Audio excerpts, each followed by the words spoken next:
Okay welcome दोस्तों, मैं अमोल कासार आपका इस सेशन में स्वागत करता हूँ। दोस्तों ये लेक्चर स्पेशली 11th कॉमर्स में जो बच्चे अभी गए हैं उनके लिए बनाया हुआ है। दोस्तों ये सेशन का पर्पस कोई भी कमर्शलाइजेशन नहीं है, ना तो कोई भी क्लास का एडवर्टीजमेंट है। मेरे दोस्तों जैसे आप 11th में आए हो तो कॉमर्स अगर सेक्टर में आप आए हो तो क्यों ध्यान देना ज़रूरी है पहले से ही। उसके ऊपर से जो कोविड की वजह से एडमिशन में डिले हुए, राइट, रिजल्ट एक तो लेट आया, उसके बाद एडमिशन प्रोसीजर लेट हो रही है, कुछ बच्चों के अभी तक कॉलेज में नंबर नहीं लगे हुए और बहुत सारी बातें हैं। उसके बाद जो बचा हुआ टाइम हमारे पास अवेलेबल है, राइट, मतलब कितना अवेलेबल टाइम है सर कि सितंबर अगर मैं छोड़ दूं, अक्टूबर नवंबर दिसंबर जनवरी फरवरी मार्च, तो कम से कम मतलब होता है ना कि मैक्सिमम 6 मंथ ही मेरे पास है जिसमें मुझे 11th कवर करना है। अब बहुत सारे सवाल है, क्या सर ये इस साल हमको पास कर दिया जाएगा क्या सर इस साल 25% सिलेबस रिड्यूस हो गया है तो उसका फायदा हमको तो होने वाला है, तो क्या टेंशन लेने की जरूरत है। दोस्तों बिलीव मी कि आप लोग एक बहुत बड़े ट्रैप में फंस जाओगे अगर आपने 11th को लाइटली ले लिया। ये साल सिर्फ पबजी खेलने में गुजार दिया, गेम खेलने में गुजार दिया, वेब सीरीज देखने में गुजार दिया, क्योंकि सर क्या एग्जाम तो होने वाले हैं लेकिन सीरियस बोलते ना कि डिफिकल्टी लेवल में भी कम हो सकता है, या आपको पता है सिलेबस ऑलरेडी रिड्यूस कर दिया गया है। तो हम लोग ना ही करें ना सर 12वीं में ध्यान देंगे, लेकिन मेरे भाइयों और मेरी बहनों ध्यान से इस लेक्चर को एंड तक देखना, क्योंकि कुछ गाइडेंस शुरुआत में ही मिल जाए तो बहुत अच्छा होता है। और आपके जितने भी दोस्त हैं, आपके जितने भी कलीग हैं, उनको सबको ये लेक्चर एक बार सेंड कीजिए और कहो कि लास्ट तक ज़रूर देखिएगा। दोस्तों ऐसा ना हो कि लैक ऑफ गाइडेंस की वजह से आप लोग लाइटली ले लो और आपको बाद में पछताओ, यार शायद हमने 11th में अच्छे से ध्यान दिया होता। सो मेरे दोस्तों इस सेशन में हम लोग प्लानिंग के बारे में पढ़ने वाले हैं कि क्या आगे का हमारा अप्रोच रहना चाहिए, कैसे हम आगे बढ़ने वाले हैं, या आपका एक एस्टिमेटेड एक प्लानिंग क्या होना चाहिए करके। भाइयों और बहनों आपको 11th में कितने सब्जेक्ट है, तो सर ये जो 3 सब्जेक्ट आपको दिख रहे हैं, accounts, economics and organisation of commerce, इसमें तो कोई सिलेक्शन का ऑप्शन है ही नहीं, ये कंपलसरी सब्जेक्ट है। ऑरेंज में जो थे, येलो में जो आपको दिख रहे हैं एसपी एंड मैथ्स, इनको ऑप्शन होता है कि इन दोनों में से आपको कोई एक सब्जेक्ट अगर सिलेक्ट करना है तो। एंड देन आफ्टर वापस जो ग्रीन में दिख रहा है इंग्लिश एंड लैंग्वेजेस में भी मराठी, हिंदी, फ्रेंच, आईटी, कोई भी आप लैंग्वेज चूज कर सकते हो। तो ऐसे आप लोगों के 6 सब्जेक्ट है, 3 ऑरेंज में दिख रहे हैं, 2 ग्रीन में दिख रहे हैं और जो येलो में है, इन दोनों में से कोई तो एक सब्जेक्ट मिलता है और बहुत से कॉलेज में यही प्रैक्टिस चलती है। हो सकता है महाराष्ट्र में किसी और कॉलेज में अगर कोई अलग सब्जेक्ट ऑप्शन हो तो वो उतना एक एक्सेप्शन रह सकता है, लेकिन मोस्ट प्रोबेबली यही सारे सब्जेक्ट रहते हैं। तो 6 सब्जेक्ट का प्लानिंग आपको करना है दोस्तों।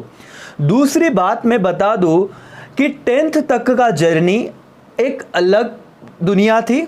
अब दोस्तों आपने कॉमर्स सिलेक्ट किया है, अब आप लोगों के दिमाग में बहुत सारी बातें रहेगी कि सर हमको सीए करना है, सीएस करना है, लॉ करना है, एमबीए करना है, या और भी कोई कोर्स करना है इसमें आके।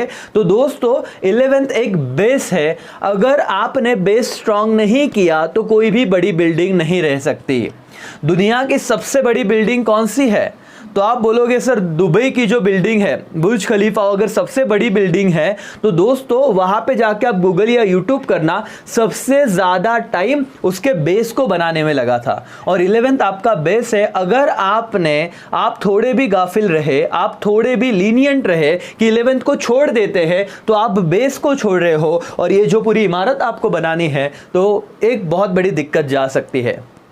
सो दोस्तों अभी मैं बिना समय गवाए, देखो मैंने पर्पस बता दिया कि अब आपको क्या सोचना है। अब मैं ये पूरा काम आपके तरफ रहेगा कि आपको कैसे करना है, राइट। जहां पे मेरी हेल्प होगी मैं वहां पे हम आपकी हेल्प करेंगे, लेकिन आप में वो सीरियसनेस कब आएगा ये भी एक बोला कि जानना जरूरी है करके। सर जिनको क्लास लगाना पॉसिबल है उन्होंने क्लास लगा लिए, जिनको क्लास लगाना पॉसिबल नहीं, सर कोरोना की वजह से फाइनेंशियल कंडीशन अच्छी नहीं थी तो हम क्या करें, आपको बहुत सारे अल्टरनेटिव्स अवेलेबल रहेंगे, ऑनलाइन बहुत सारे ऑप्शंस अवेलेबल रहेंगे, देखिए सर्च कीजिए, लेकिन पढ़ाई रुकनी नहीं चाहिए। आप कल जाके किसी को ऑप्शन ये नहीं दोगे कि हमारे पास पैसा नहीं था। और याद रखना अगर आपको कुछ बड़ा बनना है तो एक एजुकेशन यही एक ऑप्शन है जिसके थ्रू अगर आप कुछ अच्छा पढ़ लिख लेते हो तो बिजनेस भी सही ढंग से कर पाओगे या कहीं ना कहीं जॉब तो कर ही लोगे। समझ रहा है दोस्तों। सो अगर मैंने सब्जेक्ट की बात तो कर दी सर और मैडम, सबसे पहले ध्यान देना, ऑलरेडी मैंने डिस्कशन कर लिया था, लेकिन अकाउंट्स ये प्रैक्टिकल सब्जेक्ट है आप लोगों का, और कॉमर्स में अकाउंट मतलब एक मेन सब्जेक्ट कहा जाता है, क्योंकि आप एज अ कॉमर्स क्या करते हो, अकाउंटिंग करते हो, राइट। इसमें बहुत सारे कंसेप्ट्स हैं। हालांकि जो 25% रिड्यूस सिलेबस में कुछ बातें छोड़ दी, लेकिन आपको कुछ भी नहीं छोड़ना अगर आपको अंडरस्टैंडिंग पर्पस से या आगे का आप सोच रहे हो तो, राइट। उसके बाद इकोनॉमिक्स थियरी सब्जेक्ट है दोस्तों, हार्डली उसका पूरा टेक्स्ट बुक 100 पेजेस का रहेगा, 100 पेजेस का।